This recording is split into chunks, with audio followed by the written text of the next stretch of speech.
Отишла баба за дренки. Приказка от Ран Босилек. Отишла баба за дренки. Тък му баба надряна и мецана подряна.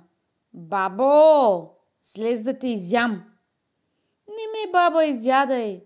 Аз съм дърта дъртуша. Ела нощесо дома. Имам внучки хубави. Едната е мекушка, другата е здравушка, най-малката разумка. Ще избереш от трите, която ти хареса. Отишла си мецана. Слязла баба от дряна. Като млада хукнала, чак вкъщи се запряла, прибрала си внучките, подлостила вратата. Сред нощ дошла мецана. Захлопала отвънка. Бабо, дай ми мекушка. Мекушка меко постояла и сладичко си заспала.